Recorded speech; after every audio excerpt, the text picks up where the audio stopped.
de volta com o Educador em Entrevista aqui na companhia da Thaís Caruano. Thaís, vamos falar um pouquinho de BPC, que foi o tema que eu deixei no bloco passado, né? Primeiro, retomando, né, para quem não sabe o que é BPC e quais as mudanças aí nós tivemos no BPC. O benefício de prestação continuada, o BPC, é um benefício extremamente interessante, que o INSS ele disponibiliza para as pessoas. Nós temos duas modalidades, o BPC deficiente e o BPC ao idoso. Ao deficiente, são pessoas que desde o nascimento, caso seja constatada alguma deficiência, até os 65 anos. Então, tem que comprovar que tem uma deficiência a longo prazo e que a família é de baixa renda. E aí consegue receber. É um salário mínimo sem 13º. Já o BPC ao idoso são para as pessoas com 65 anos ou mais e de baixa renda. Então, comprova a questão da idade, de baixa renda, não recebe qualquer outro benefício previdenciário. E o que é considerada a baixa renda? Para o INSS, é até 1/4 do salário mínimo. Ou seja, pega o salário mínimo, divide por 4 e a renda per capita, a renda por pessoa da casa, não pode passar de 1/4 do salário mínimo. Já para a Justiça, é de meio salário mínimo por pessoa, per capita ali a renda. Essas questões que o governo quer mudar. Na verdade, essa questão do meio salário mínimo ou de 1/4 do salário mínimo até vai continuar. Mas muitas pessoas não entravam para compor a renda, para calcular ali, para verificar se a pessoa tinha ou não o direito ao BPC. E essas pessoas são filhos que não moram na casa, são rendas de até um salário mínimo que às vezes já acompanha a aposentadoria de algum dos membros da casa e que eram excluídas, renda de enteados e renda dos irmãos. Essas rendas, se as pessoas não moravam na casa, não entravam na composição e agora o governo quer que entre. Muitos benefícios, inclusive, correm o risco sim de ser cortados. Você que recebe benefício, fica tranquila, não vai se preocupar agora ainda mais nessa época de Natal. Mas, por enquanto, as diretrizes são essas. Não começaram ainda os cortes, mas é bom ficar bem atento, em especial quando for atualizar o CAD único, que é o Cadastro Único do Governo Federal para as famílias de baixa renda. Quem quer receber o BPC, necessariamente tem que estar inscrito no CAD único. Perfeito. E é interessante isso, né? Porque a gente sempre ouve falar de déficit da Previdência, né? E aí tem essa questão, né, de ajuste, de entender bem, porque é lógico, é um benefício que é para pessoas que realmente precisam, mas que em sua grande maioria não contribuíram, ou seja, tira de um caixa aí, né? Então ter um filtro maior também é necessário para que se tenha recurso para pagar no futuro, né? Porque não adianta nada falar, olha, tem que pagar, tem que ajudar todo mundo, sendo que não entra dinheiro. Com certeza. E a previsão do governo é economizar 7 bilhões com essas questões dessas revisões. Então, o governo deve sim fazer um grande pente fino para verificar quem precisa e quem não precisa. Mas essas questões de incluir estas outras rendas, que acho que tem que ser um pouco cauteloso, Luciano. Porque, às vezes, por exemplo, um filho que tem toda a sua família que mora em outra casa, incluir essa renda, às vezes, para um idoso que mora sozinho ou para um casal de idosos, às vezes vai comprometer ali o todo. Então, acho que, às vezes, deveria ser mais criterioso nessa questão. Agora, analisar caso a caso para verificar se realmente precisa ou não, com certeza é necessário. E cada vez mais o governo federal consegue ali cruzar as informações para verificar quem realmente mora na casa, questões básicas, o governo através de cruzamento ali de informações consegue saber. Muito bom. Também aí a respeito do BPC, né, Ana Lúcia, tocando um assunto aqui justamente disso, né, como é que a pessoa solicita o BPC? Ana Lúcia, ótima pergunta. Então, a pessoa precisa de estar cadastrada no CAD único, que é o Cadastro Único do Governo Federal. E a solicitação do benefício é através do aplicativo do Meu INSS. A pessoa tem que ter a senha, entra no aplicativo e faz a solicitação. Lembrando, né, que aí nós temos as duas modalidades, verificar em qual se encaixa. Se tem menos de 65 anos, tem que ser de baixa renda e ter algum problema de saúde que o incapacite. E se tiver 65 anos ou mais, a pessoa tem que ser de baixa renda e não receber ali qualquer outro benefício da Previdência Social. A solicitação, Ana Lúcia, pelo aplicativo do Meu INSS. Sidney, a respeito desse caso também, não é? Ele diz que é aposentado por invalidez há 12 anos. E aí pergunta se nesse caso corre esse risco de corte. Sidney, a aposentadoria por invalidez é outra situação, então pode ficar super tranquilo pontualmente em relação a essa questão, vamos chamar aí de pente fino, mas na verdade não é um pente fino, eles vão rever mesmo as regras. Então, se você já está Se você está aposentado por invalidez há 12 anos, a questão é outra, não envolve nada de renda, é um direito seu em razão que você contribuiu para o INSS. Então, a renda dos seus familiares, a renda da sua casa, em nada interfere. Então, sempre que for aposentadoria, a questão de renda dos demais familiares não vai interferir. Já quando é BPC, a renda dos demais familiares pode sim aí interferir. Perfeito. Falar um pouquinho também a respeito de planos de saúde, né, com algumas novas regras. Exatamente. Agora os planos de saúde estão com novas regras e, na verdade, as regras iam valer para os planos novos. E aí teve ali uma alteração e as regras vão valer para os benefícios que foram assinados, os contratos que foram assinados desde 1999. Então, caso você tenha um plano de saúde e esse plano de saúde foi assinado a partir de 1999, é bom ficar bem atento. Caso atrase 2 parcelas, ainda que essas parcelas sejam intercaladas, o atraso, o plano de saúde pode cortar o seu benefício. E ao cortar o seu benefício, para restabelecer, o plano de saúde pode negar esse restabelecimento e outros planos também podem negar. E caso a pessoa tenha doença pré-existente, pode ser que nem consiga aí entrar nos planos. Então, caso tenha plano de saúde, é muito importante manter a regularidade dos pagamentos, para não ter qualquer risco de corte. Outra questão, caso você tenha plano de saúde e tenha algum tipo de consulta com especialista ou questão de internação, cirurgia, medicamento que for negado, deve analisar o seu plano e, conforme for, se o plano não disponibilizar, fazer o requerimento junto à justiça, porque muitas questões que são negadas no plano acaba assim tendo que recorrer à justiça para dar certo. Então, também ficar muito atento a isso para ter os seus direitos preservados e conseguir aí o que realmente contratou do plano de saúde no momento que mais precisa. Perfeito.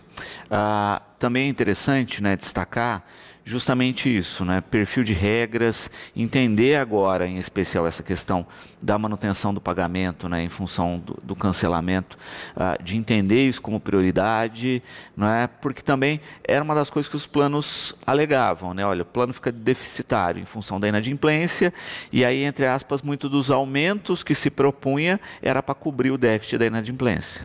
Com certeza, porque aí acaba gerando todo um custo e às vezes o próprio plano acaba não se sustentando. E tem questões de planos mesmo que acabam entrando em falência em razão dos altos custos ou até, às vezes, até de muitas decisões judiciais ali para custear tratamentos muito caros e acabam não dando conta. Acredito que os planos aqui da nossa região são planos muito bem estruturados e acabam não tendo esse risco. Mas é a questão da adimplência, porque a inadimplência todo mundo acaba pagando a conta. Então, essa questão de manter a regularidade dos pagamentos é extremamente importante, principalmente para quem tem algum problema de saúde, pois se a pessoa tem problema de saúde e tiver o plano cancelado, corre o risco aí depois de não conseguir manter o seu tratamento. Então é bom ficar muito atento em relação a isso para não ter aí realmente maiores dificuldades. E outra questão, se a pessoa teve dificuldade com o boleto, de pegar o boleto ou não enviou, a questão do plano de saúde não enviou, tudo isso não é justificativa para não ter pago e não ter o plano cancelado.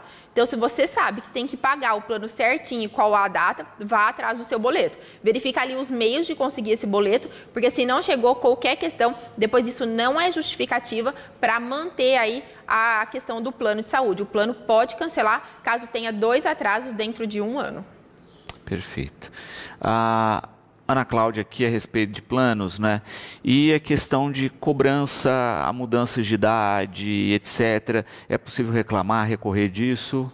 Ô, Ana Cláudia, é possível, sim, tem que verificar certinho quais são as regras de quando contratou. O que acontece? Muitas vezes a pessoa contrata mediante uma regra e posteriormente vai mudando as regras, vai de certa forma apertando mesmo ali a forma dos reajustes e acaba tendo alguma questão que tem uma alteração de regra no meio aí do contrato. Isso que não pode, porque pode ter algumas alterações sim em razão de faixa etária. Então pode ver tudo como que realmente se está correto ou não. E todas essas questões do plano de saúde são fiscalizadas pela ANS, que é a Agência Nacional de Saúde. Então não é uma questão totalmente aleatória que pode fazer o que quer. A questão dos reajustes anuais, tudo tem previsão e tem autorização. Então, conforme for o que considerar de abusivo, pode sim ser analisado para verificar se está ou não correto. Não estando, pode ser questionado. Perfeito. Né? E leiam esses benditos desses contratos antes de assinar, né? Porque também tem isso, né? Olha, às vezes a cláusula, o perfil me atende agora, mas amanhã mudei a faixa etária, isso às vezes está descrito no contrato, vai ter aumento, vai ter restrições, etc. Né? Então, é importante ler já prevendo o médio e longo prazo. Com certeza. Verificar a questão do contrato para ter conhecimento e principalmente guardar esse contrato, para no futuro fazer uma análise dele. Porque acontece, às vezes, igual no momento, fala, nossa, eu tive um reajuste abusivo. Verificar se o contrato original tinha alguma previsão em relação a isso. Então, guardar esses contratos é muito interessante. Porque às vezes a gente até vai ler e não vai conseguir alterar o contrato, que chama até contrato de adesão, que as cláusulas podem até ser discutidas de forma judicial.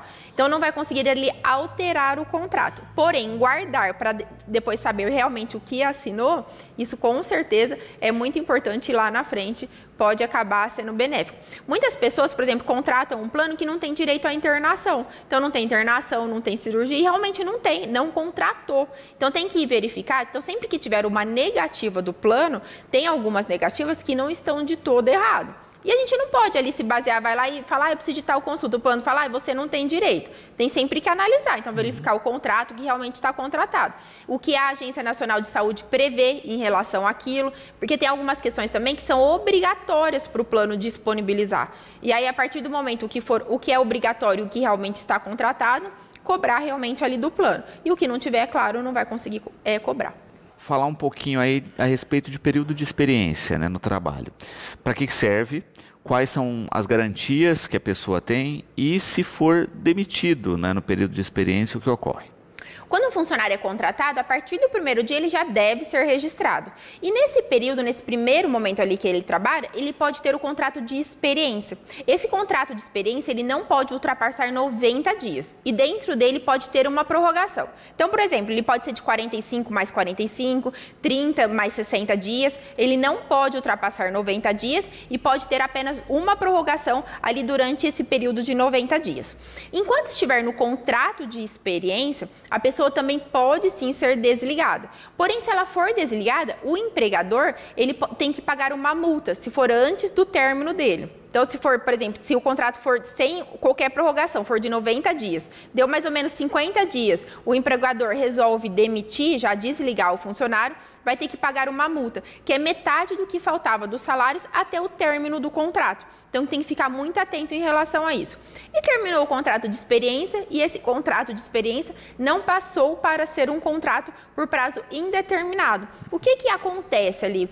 Vai ter a rescisão? Vou receber alguma coisa ou não? Recebe sim, tem direito a receber as férias de todo esse período, acrescida de 1/3, tem direito a receber o 13º proporcional, tem direito aos depósitos do FGTS. Não vai ter direito a um aviso prévio indenizado, a multa dos 40%, então alguns direitos realmente ali não vai ter. Mas os direitos básicos vão ser todos preservados e devem ser pagos ao término do contrato de experiência. Perfeito. E é importante entender isso, né, das diferenças e é bacana também se ter esse período de experiência na lei, né, que antes não constava, etc. Então isso serviu inclusive para vários ajustes. Com certeza, é muito importante e é importante tanto para o empregado quanto para o empregador. O empregador, porque realmente ali ele está verificando, né, se aquele funcionário ele vai ou não se adequar à realidade da empresa, e para o empregado também acaba sendo uma garantia ali, né, de todas as circunstâncias que estão ocorrendo. Então acaba sendo interessante para as duas partes ali. Se a pessoa ficar doente durante o contrato de experiência, esse contrato ele pode ser suspenso durante esse período de afastamento, também tem todos esses direitos preservados. Então acaba assim, sendo uma modalidade de segurança para o empregador e ao mesmo tempo visualizando ali questões, né, que acabam ajudando os empregados. Nós estamos num período que a taxa de desemprego está extremamente baixa, então isso é ótimo para o país. Várias questões de indústrias, empresas não conseguem crescer mais, em especial a rede hoteleira, não consegue crescer mais em razão da falta de mão de obra. Então é um momento aí, quem está desempregado procurando, é o momento de ir para o mercado de trabalho. E nós estamos nos índices mais baixos também de pessoas, de jovens que não trabalham e não estudam. Nós estamos com os índices mais baixos desse percentual dessas pessoas que não trabalham e não estudam. A maioria das pessoas estão realmente aí indo para o mercado de trabalho. Perfeito. pensando também aí, né, como você disse, da taxa baixa de desemprego, né, a menor desde 2012, não é? Que, de certa forma, mostra, né, o momento bacana que a gente vive da economia, da empregabilidade, etc. Por um lado também, e é o que o Ricardo pergunta aqui, isso, de certa forma, valoriza também a mão de obra, né? Porque como está escasso, muita gente aí acaba pagando um pouquinho mais para manter essa mão de obra. Com certeza, Ricardo, acaba crescendo. E tem algumas pesquisas feitas nos Estados Unidos que mostram que quando tem muito crescimento, falta mão de obra, os salários acabam aumentando. Na verdade, tudo na economia é cíclico, né? Então, essas questões do ciclo, ela acaba quebrando quando os salários começam a ficar muito altos. Que aí as empresas não conseguem mais reter as mãos de obra, as pessoas acabam saindo e entram num novo ciclo de crise. Mas agora, com certeza, é um momento de valorização do empregado, que aqui para a nossa realidade é ótimo. Então, os salários vão sim aumentar, todas essas questões, porque as pessoas, se elas não estão satisfeitas, elas conseguem uma recolocação no mercado de forma mais rápida. Muito bom. A cada fala a gente percebe isso, né? O quanto vai evoluindo a legislação dentro de cada estrutura, não é? Então a gente percebe isso, né? Esse momento aí intermediário, né, entre a contratação definitiva é uma evolução, mas a gente percebe que a legislação trabalhista sempre tem que estar atenta às novidades. Uma delas é o trabalho por aplicativo, né? Que ainda não tem uma legislação clara e que, ora, a cada momento aí a gente tem novas posturas em função disso. Exatamente, e acaba oscilando e isso acaba criando às vezes uma instabilidade dentro das empresas mesmo, né? Que não sabe o real custo de ter aquela operação. Então isso acaba gerando sim algumas dificuldades, principalmente quando vem de investimento do exterior para nós. Então uma das questões é do aplicativo do iFood mesmo, a questão dos mototaxistas, se tem ou não o vínculo. Agora o TST entendeu que tem sim vínculo. Então, mas isso é uma discussão que vem, então às vezes ganha, perde o processo, então é uma longa discussão. Esse é o posicionamento atual, que os mototaxistas têm sim o vínculo com a empresa.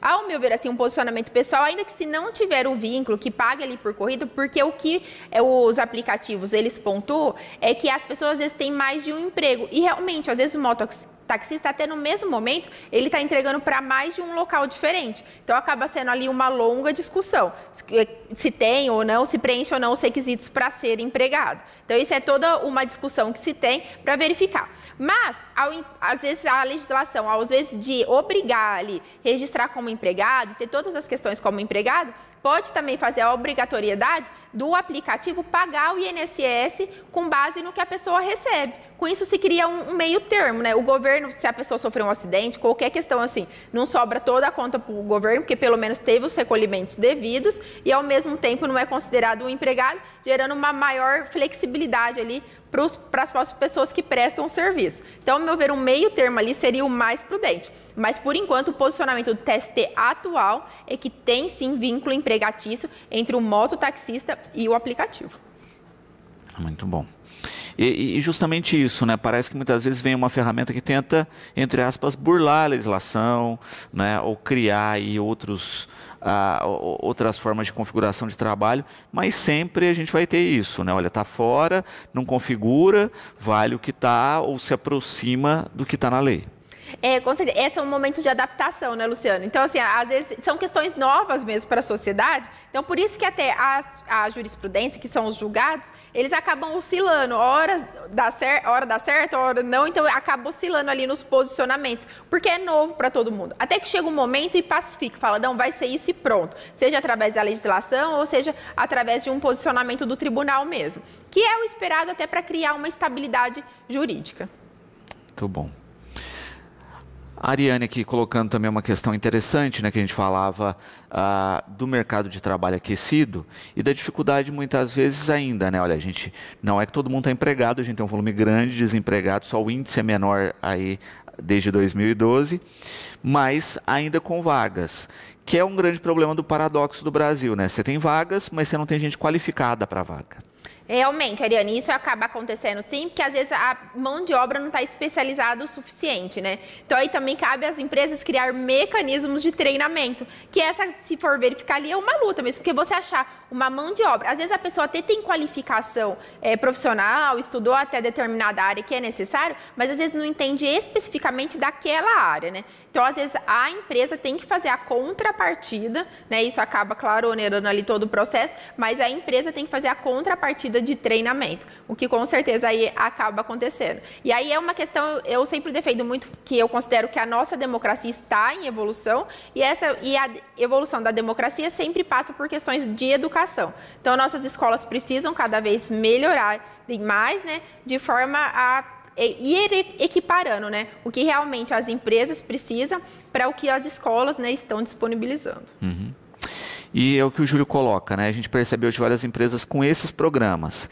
E ele pergunta que os cuidados a empresa tem que ter, não é? Porque às vezes ela lança um programa de qualificação, que até tem uma ajuda de custo para a pessoa que está participando, e depois desse grupo ela tira alguns profissionais de contratação definitiva. O certo é que isso seja feito com contrato, para não ter problema? Ah, com certeza. E às vezes também, se a pessoa ela trabalha dentro da própria empresa, a empresa às vezes paga faculdade, paga algum curso, alguma questão assim, tem como a empresa fazer contratos e amarrar um pouco ali aquele investimento que fez, né? Porque às vezes faz todo um investimento também para o funcionário e às vezes não necessariamente vai conseguir reter. Então tem como fazer algumas questões em paralelo para tentar ir amarrando tudo. E às vezes as empresas elas disponibilizam cursos sim para a sociedade, mas muitas vezes que a empresa faz isso, às vezes não é nem dentro da própria empresa, a pessoa não presta qualquer serviço. Nesses casos, a empresa não vai ser responsabilizada por nada. Às vezes é só para melhoria da sociedade, ou às vezes alguma questão de algum ajuste que teve. Por exemplo, vagas para deficiente. Às vezes a empresa não consegue suprir de contratar a quantidade necessária de deficientes que está com a previsão legal. Caso isso não aconteça, pode fazer alguns termos de ajustamento que a empresa disponibiliza curso para a sociedade de forma a compensar de não ter contratado todas as pessoas que precisavam. E com isso, depois acaba não gerando qualquer responsabilidade para a empresa. Vamos falar um pouquinho a respeito de férias, não é? É um direito trabalhista, mas se, olha, venceu o prazo do ano, o trabalhador não tirou, a empresa não deu essas férias, o que acontece? Sempre que o empregado ele entra na empresa, nos 2 primeiros anos ele realmente pode ficar sem tirar férias. Então, quando entrou, porque o primeiro ano é o período concessivo e no segundo ano ali o período aquisitivo. Então, se ele entrou em um ano, dentro de 2 anos ele pode ficar sem tirar férias. A partir que começar ali o segundo ano, todo ano tem que tirar férias e é sempre acrescido de 1/3.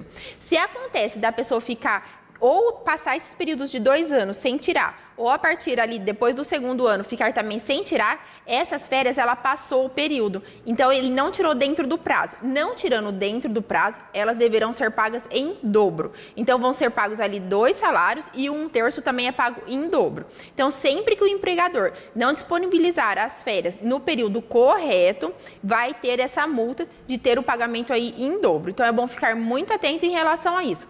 Muitas pessoas trabalham sem registro durante um longo período. Depois, quando vai fazer qualquer requisição nesses sentidos, se as férias ultrapassaram ali os prazos, aí a pessoa tem direito, assim, a ter esse recebimento em dobro. Perfeito. Esse período inicial que você coloca aí, não é? Tem essa maleabilidade, mas não quer dizer que a pessoa perca essas férias depois. Isso vai ser concedido.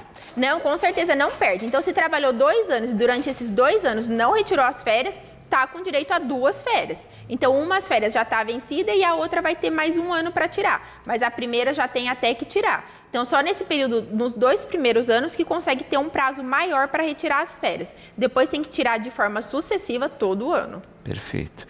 Só não incide nesse caso inicial aí, como a gente falava, a questão da multa, como foi dito. Uhum. Da multa em relação a receber o dobro, mas o 1/3 sempre tem direito.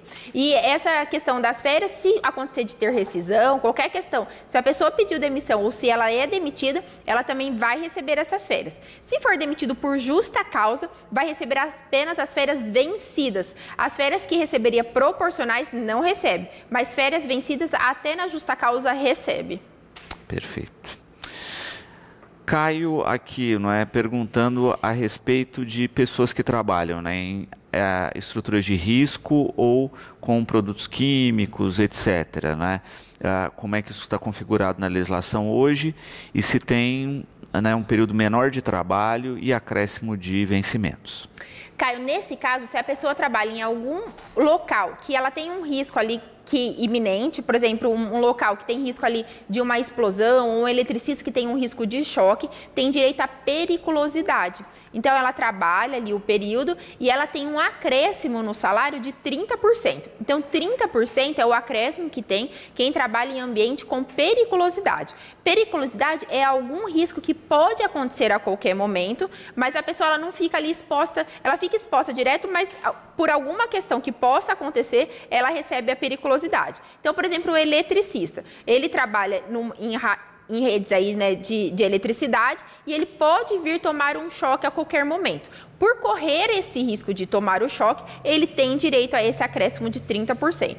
Já a insalubridade é diferente. A insalubridade, realmente, a pessoa fica com um contato. Então, um exemplo de insalubridade é o barulho. Então, a pessoa que fica exposta ali ao ruído. Acontece com o barulho, com o veneno. Então, a pessoa ela fica realmente exposta à umidade. Às vezes, a pessoa ela fica com a roupa úmida de forma constante.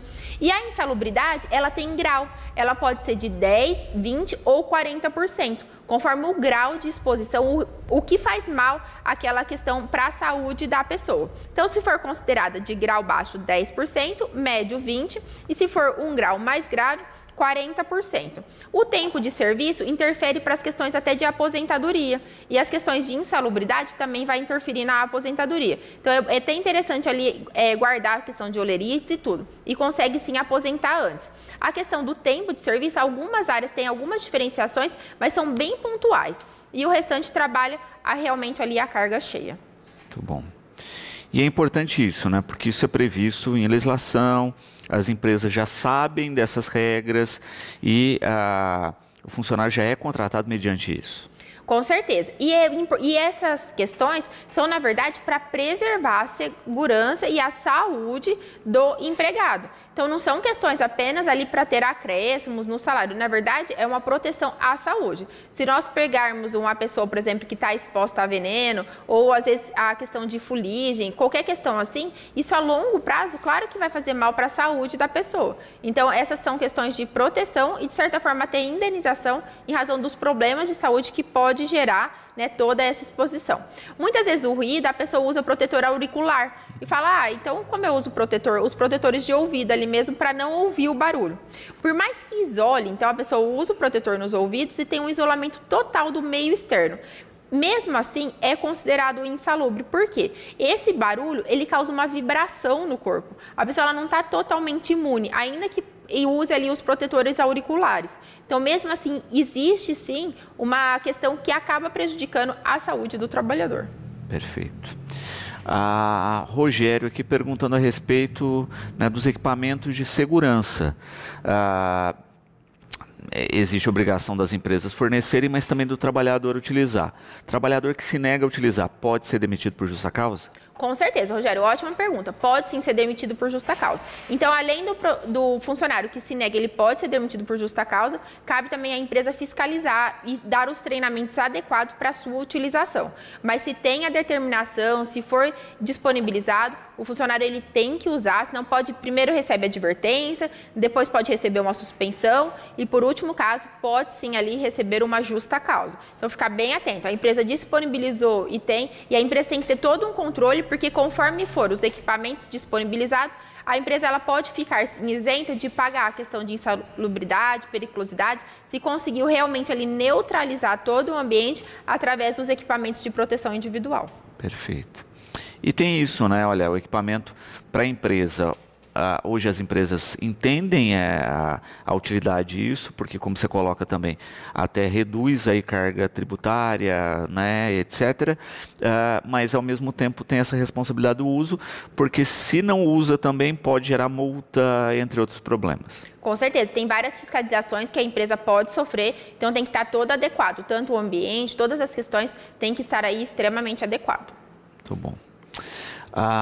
Também o Lúcio aqui perguntando, Thaís, a respeito da questão de idade para aposentadoria. Se a gente ainda está numa fase de transição, ou já está na regra nova, ou depende aí do período que a pessoa tem de trabalho para se aposentar. É Lúcio, né? Isso. Então, Lúcio, nós tivemos a grande reforma previdenciária em novembro de 2019. E nós temos regras de transição em vigência, sim. Então, as pessoas que já tinham um bom tempo de contribuição até novembro de 2019, ou menos, mesmo quem tinha menos, pode sim entrar nas regras de transição. E aí tem que analisar caso a caso, verificar a questão de idade, porque o objetivo... Então, quem tem um tempo de contribuição tem que analisar para verificar em qual regra de transição a pessoa pode se adequar. Nós temos aí mais de 16 regras de transição, então acabam sendo muitos. Então, tem que verificar todas essas questões para ver se adequa ou não e quando realmente vai aposentar.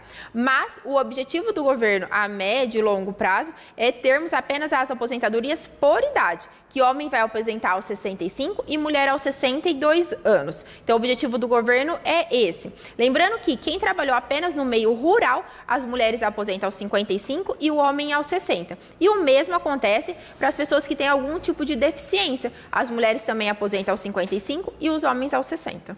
Perfeito. Entre aspas, aí regra específica, né? Por isso que tem esse diferencial. E o período de transição é o que a Miriam pergunta.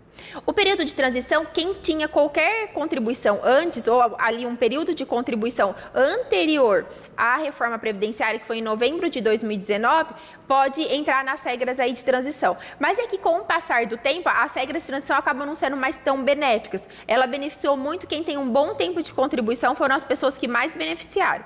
E as pessoas que têm um bom tempo de contribuição, até atualmente, conforme a análise da regra de transição e a melhor regra ali que a pessoa se adequa, pode ser que a aposentadoria fique até melhor do que antes da reforma. Mas, em regra, quem aposenta após a reforma, né, acaba tendo aí grandes dificuldades. E, às vezes, se a pessoa ela consegue enquadrar a questão de insalubridade, periculosidade, acaba conseguindo colocar aí rural sem registro, a pessoa consegue até prender a aposentadoria, mesmo atualmente, antes da reforma, em novembro de 2019. Muito bom. Thaís, quero agradecer imensamente a participação aqui conosco, a presença ao longo de todo esse ano. Esperar aí, não é, que a gente continue trazendo boas notícias, né, no próximo ano e contando sempre aqui com a sua participação. Eu que agradeço, é sempre um grande prazer estar aqui. Estou à disposição de todos e espero realmente aí que 2025, né, as notícias sejam aí ainda melhores. Estou à disposição e muito obrigada.